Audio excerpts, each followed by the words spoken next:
E69 news కి స్వాగతం. ముందుగా ముఖ్యాంశాలు. పాక్ కు IMF కంటే ఎక్కువ డబ్బులు ఇచ్చేవాళ్ళం రాజ్నాథ్ సింగ్.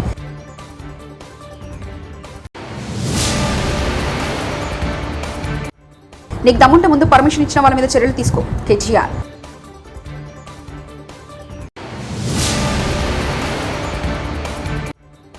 కేసీఆర్ కు పట్టిన గతే రేవంత్ కు పడుతుంది ఎంపీ అరవింద్ ఫైర్.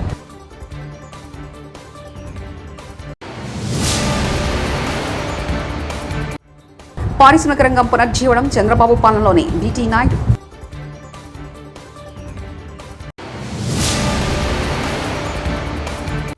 తిరుమల లడ్డు వివాదంపై సుప్రీంకోర్టు కీలక వ్యాఖ్యలు.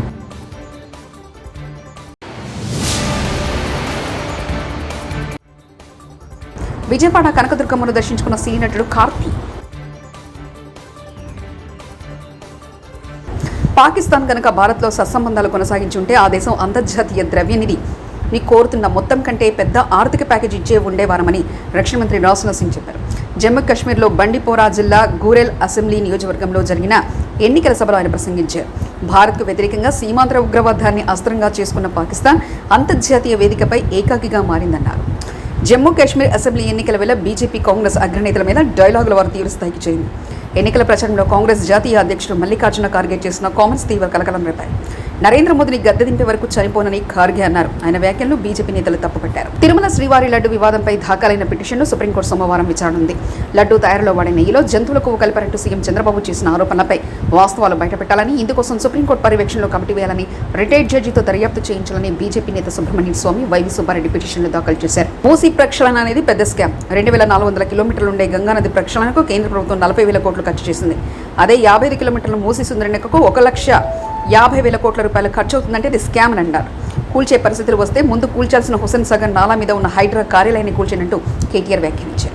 కథ అనేది నేను కూడా అవుట్ ఆఫ్ క్యూరియాసిటీ తెప్పించిన ఏంది అసలు నమామి గంగ ఏంది. 2400 కిలోమీటర్ల గంగా నది ప్రక్షాళన కోసం కేంద్ర ప్రభుత్వం స్టార్ట్ చేసింది ఈ కార్యక్రమం నమామి గంగే. 2400 కిలోమీటర్లు మొత్తం కలిసి దానికి పెట్టిన బడ్జెట్ ఎంతో తెలుసా? 40,000 కోట్లు. 2400 కిలోమీటర్ల గంగా నది కోసమేమో 40,000 కోట్లు. కానీ 55 కిలోమీటర్లలో జరిగే మూసీ సుందరీకరణ కోసం మాత్రం ఈ ముఖ్యమంత్రి గారు చెప్తారు 1,50,000 కోట్లు ఖర్చు అవుతుందంట. దీన్ని స్కామ్ అనకి ఏమనాలి మరి మేము? దీని వెనకాల ఉన్న మతలబ్ ఏంది చెప్పాలి కదా. ఇంకొక మాట కూడా రేవంత్ రెడ్డి గారు చెప్పాలి.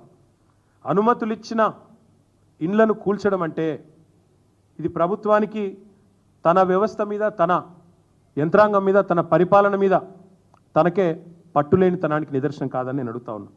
ఇంకొక మాట కూడా నేను రేవంత్ రెడ్డి గారిని అడుగుతా ఉన్నా. కూల్చాల్సి వస్తే, and I'm saying this as a minister who worked in municipal department for 8 years, 8 ఏళ్ళు మున్సిపల్ మినిస్టర్గా నేను పనిచేస్తున్నాను. కూల్చాల్సి వస్తే మొదట కూల్చాల్సింది నాలాల మీద ఉన్న వాటిని కూల్చాలంటున్నారు కదా. ఫస్ట్ కూల్చాల్సింది హైడ్రా కమిషనర్ ఆఫీసు. బుద్ధ భవన్ ఏదైతే ఎక్కడైతే హైడ్రా కమిషనర్ కూర్చున్నాడో అదే FTL మీద ఉంది. అసలు FTL అంటారు సరే, నాలా మీద ఉంది. హుస్సేన్ సాగర్ పక్కనే ఉండే నాలా మీద బుద్ధ భవన్, దానిలోనే ఎలక్షన్ కమిషనర్ ఉంటాడు. యువతల దిక్కు వస్తే హైడ్రా కమిషనర్ ఉంటాడు, అందులోనే విమెన్స్ కమిషన్ ఉంది. ఫస్ట్ ఆ బిల్డింగ్లో కొట్టాలి మీరు నిజంగానే కూల్చాల్సి వస్తే. ముఖ్యమంత్రి చంద్రబాబు నాయుడు పాలనలో పారిశ్రామిక రంగం పునర్జీవనం పోసుకుందని టీడీపీ ఎమ్మెల్సీ బీటీ నాయుడు తెలిపారు. సోమవారం మీడియాతో మాట్లాడుతూ వైసీపీ పాలన అన్ని రంగాలు భ్రష్టు పట్టుకుపోయన్నారు. జగన్ను కానీ వైసీపీ ప్రభుత్వాన్ని చూస్తే పారిపోయే పరిస్థితి జనంకి వచ్చిందన్నారు. యువత కూడా ఉద్యోగాలు లేక అనేక ఇబ్బందులు పడ్డారని, పారిశ్రామిక రంగం అన్ని రకాలుగా ఇబ్బంది పడేదంతా చూశారన్నారు. ఇప్పుడు చంద్రబాబు అధికారంలోకి వచ్చిన మొదటి రోజు నుంచి పారిశ్రామిక రంగానికి సంబంధించి కీలక నిర్ణయాలు తీసుకున్నారు. జగన్ అంటే భయపడి పారిపోయినటువంటి పరిస్థితి. వాళ్లే కాదు, గత 5 సంవత్సరాలుగా పారిశ్రామిక రంగం మొత్తం కుదేలైపోయి ఉద్యోగాలు లేక యువత అంతా కూడా ఏ రకంగా ఇబ్బంది పడుతున్న విషయం మీ అందరికి తెలుసు.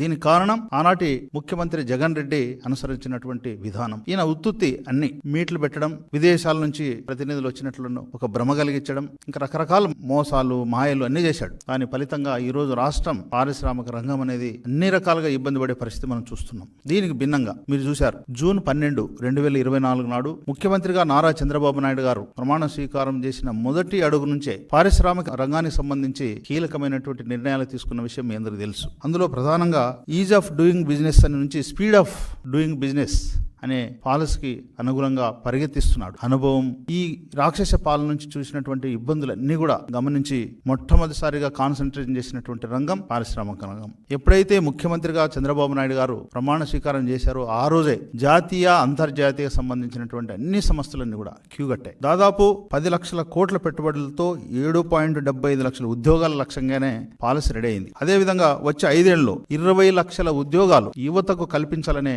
ఉద్దేశంతోనే ముఖ్యమంత్రిగా చంద్రబాబు నాయుడు గారు, యువ నాయకుడైనటువంటి నారా లోకేష్ బాబు గారు ప్రతిరోజు యువత గురించి ఆలోచిస్తున్న విషయం మీ అందరికీ తెలుసు. కాంగ్రెస్ రైతులను నమ్మించి మోసం చేసిందని నిజామాబాద్ ఎంపీ ధర్మపురి అరవింద్ విమర్శించారు. మహేశ్వర్ రెడ్డి బీజేఎల్పీ నేత అయినప్పటి నుంచి కాంగ్రెస్ ప్రభుత్వానికి చెందిన ఎన్నో స్కాములు, అవినీతి బట్టబయలు చేశారని అన్నారు. కాంగ్రెస్కు హైదరాబాద్లో సీట్లు రాలేదు, ఆ పార్టీ ఎమ్మెల్యేకు గ్రామీణ ప్రాంతాల్లో ఓట్లు వచ్చాయని చెప్పారు. ఇవాళ ఇందిరా పార్క్ వద్ద బీజేపీ ఆధ్వర్యంలో రైతు దీక్ష జరిగింది. ఈ దీక్షలో ఎంపీ ధర్మపురి అరవింద్ పాల్గొన్నారు. ఈ సందర్భంగా ఎంపీ ధర్మపురి అరవింద్ మాట్లాడుతూ కాంగ్రెస్ ప్రభుత్వం సీఎం రేవంత్ రెడ్డిపై తీవ్ర విమర్శలు గుప్పించారు. వాళ్ళకి ప్రజలు కర్రుగాల్చి వాత పెట్టి వాళ్ళని గద్దె నింపి ఈ కాంగ్రెస్ వాళ్ళని గద్దెనెక్కించారు. ఇక వీళ్ళు ప్రభుత్వంలోకి వచ్చినాక ఎవరిల్లు ఎప్పుడు కూలిపోతుందో తెలియదు. నోటీసులు లేవు, సమయం ఇచ్చేది లేదు. తుర్కోళ్లకో న్యాయం, తెలుగు. తిరుమల లడ్డు వివాదంలో సీఎం చంద్రబాబుపై సుప్రీంకోర్టు మండిపడింది. దీనిపై మాజీ మంత్రి రోజా స్పందించారు. తమ అధినేత జగన్ను టార్గెట్ చేయాలని చంద్రబాబు ఈ ఆరోపణలు చేశారని చెప్పారు.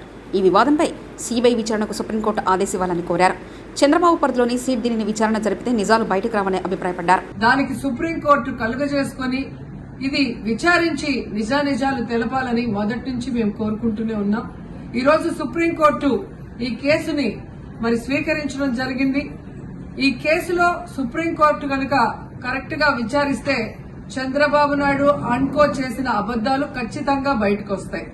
ఎందుకంటే మీరే చూశారు, చంద్రబాబు నాయుడు లాంటి వాళ్ళు ఒక సీఎం స్థాయిలో ఉండి తప్పు జరిగిందా లేదా అని విచారణ చేయకుండా, ఎటువంటి సాక్ష్యాధారాలు లేకుండా కేవలం జగన్మోహన్ రెడ్డి గారిని టార్గెట్ చేయాలి, ఆయన మీద నింద వేయాలి, ఆయన్ని హిందువులకి దూరం చేయాలన్న ఒక దురుద్దేశంతోనే ఈ యొక్క కామెంట్ చేశాడు అనేది స్పష్టం కాబోతుంది.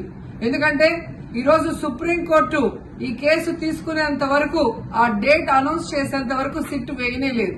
అంటే ఉన్నత స్థాయి విచారణ ఎక్కొట్టాలి, ఉన్నత స్థాయి విచారణ జరిగితే తాను చెప్పిన అబద్దం బయటపడుతుందన్న భయంతో సిట్ ని హడావిడిగా ఏర్పాటు చేయడం మనందరం కూడా గమనించాలి.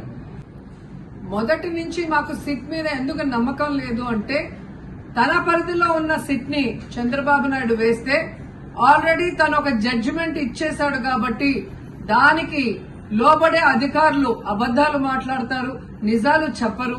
ఎందుకంటే ఈరోజు సిట్ లో వేసిన అధికారి అడిషనల్ డీజీ, ఆయన కన్నా పెద్ద ర్యాంక్ లో ఉన్న టీటీడీ ఈఓ, ఐఏఎస్ ఆఫీసరు మొదట మాట్లాడిన స్టేట్మెంట్ కి చంద్రబాబు నాయుడు గారు అబద్దం చెప్పిన స్టేట్మెంట్ తర్వాత మాట్లాడిన దానికి తేడా చూస్తేనే ఈ సిట్ అనేది సిట్ అండ్ స్టాండ్ కి తప్ప దేనికి పనికిరాదనేది అర్థమైంది. అందుకే మేము మొదటి నుంచి అడిగాము, సుప్రీంకోర్టులో విచారణ జరగాలి, సిబిఐకి డైరెక్షన్ ఇచ్చి విచారిస్తే ఖచ్చితంగా మత కల్లోలాలు సృష్టించాలనుకున్న చంద్రబాబు నాయుడు అన్కో అందరికీ కూడా బుద్ధి చెప్పే అవకాశం దొరుకుతుందని. సో ఈ రోజు విచారణ స్టార్ట్ అయింది. దీన్ని సిబిఐకి అప్పచెప్పి సిట్టింగ్ జడ్జి పర్యవేక్షణలో విచారణ జరిగితే ఖచ్చితంగా హిందువుల మనోభిప్రాయాల్ని గౌరవించిన వాళ్ళం అవుతాం, పునరుద్ధరించిన వాళ్ళం అవుతాం. లేకపోతే చంద్రబాబు నాయుడు వేసిన ఈ నింద పవిత్రమైన లడ్డూని తినాలా వద్దా, దీంట్లో కలిసిందా లేదా అన్న అనుమానంతోనే భక్తులందరూ కూడా ఈరోజు లడ్డూ తినకుండా వెళ్లిపోతుంటే ఒక తిరుపతి అమ్మాయిగా చాలా బాధేస్తుంది. ఈ రోజే అలగర్ కోయిల్ మదురై దగ్గర దక్షిణ తిరుమల చాలా పవిత్రమైన టెంపుల్, ఇక్కడ భగవంతుడిని కోరుకున్నాను. ఖచ్చితంగా సుప్రీంకోర్టు ఇన్వాల్వ్ అయి ఈ కేసుని విచారించాలి.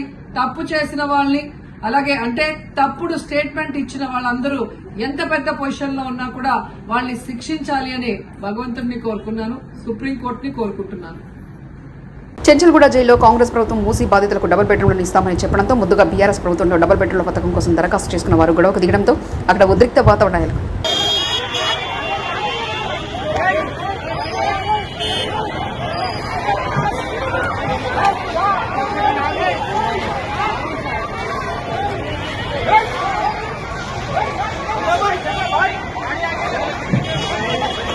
సత్యం సుందరం చిత్ర బృందంతో కలిసి ప్రముఖ నటుడు కార్తీ విజయవాడలో సందడి చేశారు. ఈ సందర్భంగా ఏర్పాటు చేసిన మీడియా సమావేశంలో ఆయన మాట్లాడారు. కుటుంబంతో కలిసి చూడదగ్గ సినిమా సత్యం సుందరం అని కార్తీ తెలిపారు. కుటుంబ బంధాలను గుర్తు చేస్తూ చిత్రంలో ప్రేక్షకులను భాగస్వామ్యం చేస్తుందని చెప్పారు. సినిమా చూసిన ప్రతి ఒక్కరూ ఎంతో ఎంజాయ్ చేస్తారని ఆయన అభిప్రాయపడ్డారు. విజయవాడకు రావడం, దుర్గమ్మను దర్శించుకోవడం తనకెంతో సంతోషంగా ఉందన్నారు. తెలుగులో కె విశ్వనాథ్ గారు చేసిన సినిమాలాగా ఉంది అని చెప్పారు. సో అలాగే ఇప్పుడు థియేటర్లో సింపుల్ మూమెంట్స్, ఎంత పెద్ద మాస్ మూమెంట్స్ ఏం లేదు, బట్ సింపుల్ లైఫ్లో నుంచి బ్యూటిఫుల్ ఫ్రెండ్షిప్ గురించి మూమెంట్స్, అన్కండిషనల్ లవ్ గురించి మూమెంట్స్ వస్తున్నప్పుడు పీపుల్ ఆర్ ఎంజాయింగ్. డెఫినెట్గా అబౌవ్ 30కి నచ్చుతుందని నాకు నమ్మకం ఉంది, బట్ బిలో 30 కూడా నచ్చుతుంది. They are going and watching the film and saying next మా అమ్మ తీసుకెళ్ళిపోతున్నాను సినిమాకి అని చెప్తున్నారు. చాలా రోజుల తర్వాత ఇలాంటి సినిమా చూస్తున్నాను అని చెప్తున్నారు. ప్రెస్ వాళ్ళు హైదరాబాద్లో 15 years తర్వాత ఇలాంటి సినిమా చూస్తున్నాను అని చెప్తున్నారు. సో ఆ స్క్రిప్ట్ మా డైరెక్టర్ ఇచ్చినప్పుడు నాకు అంత ఆనందం వచ్చింది. అలాంటి ఒక ఫీలింగ్ మీకు కూడా రావాలని ఈ సినిమా ఒప్పుకుంటూ నేను చేశాను. సో ఈరోజు అందరూ సినిమా గురించి మాట్లాడుతున్నారు, ఆర్టికల్స్ రాస్తున్నారు. కాబట్టి I think I very very happy. Thanks to Rocky. I think ఆ తెలుగు వర్షన్ చాలా బాగా చేశారు. డైలాగ్స్ బ్యూటిఫుల్గా ఈ అడాప్టెడ్ టు దిస్.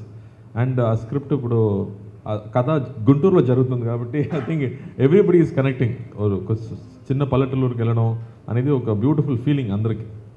నాకు కూడా అది సమ్మర్ హాలిడేస్లో అలాగే జరిగింది. So I personally connected and everybody is personally connecting. యూఎస్లో ఉన్నవాళ్ళు, దుబాయ్లో ఉన్న వాళ్ళకి ఇంకా నచ్చుతుంది.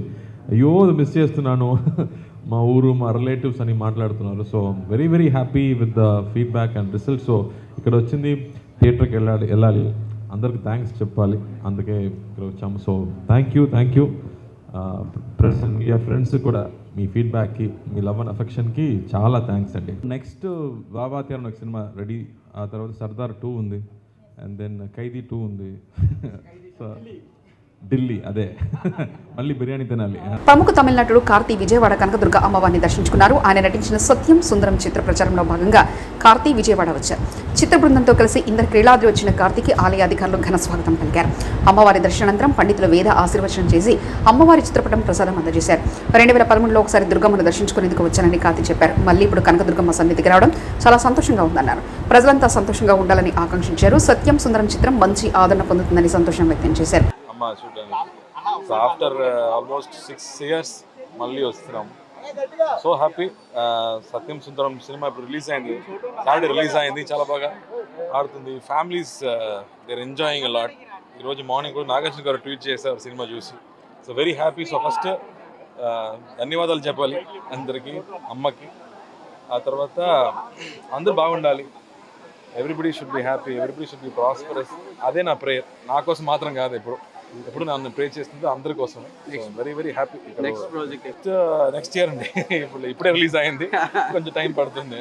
ఇప్పుడు లేదండి, బట్ నెక్స్ట్ ఖైదీ 2 ఉంది, సర్దార్ 2 ఉంది. పొలిటికల్ సినిమా ఇప్పుడు ఏం లేదు, తర్వాత చేస్తాను. లేదండి. హైదరాబాద్ కలెక్టరేట్ ముందు మూసీ పరివాహక ప్రాంత బాధితులు ఆందోళన పాల్గొన్న సిపిఎం నేతలు, ప్రజా సంఘాలు.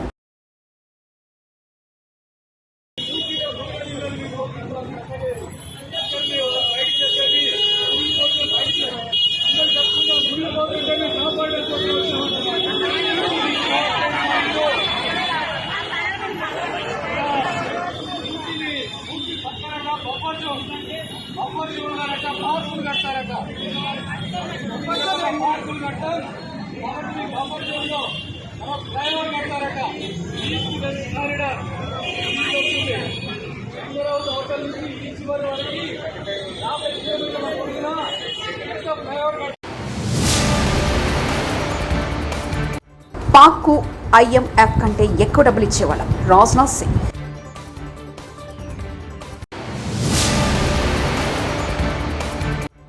నీకు దమ్ముంటే ముందు పర్మిషన్ ఇచ్చిన వాళ్ళ మీద చర్యలు తీసుకో, కేజీఆర్.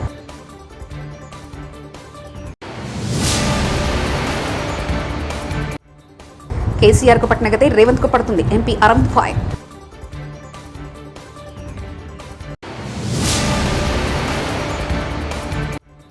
పారిశ్రామిక రంగం పునర్జీవనం చంద్రబాబు పాలనలోనే, బీటీ నాయుడు.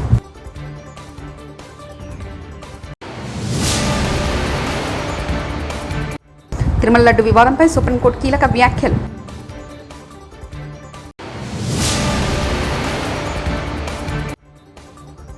విజయవాడ కనకదుర్గమ్మను దర్శించుకున్న సినీ నటుడు కార్తీ.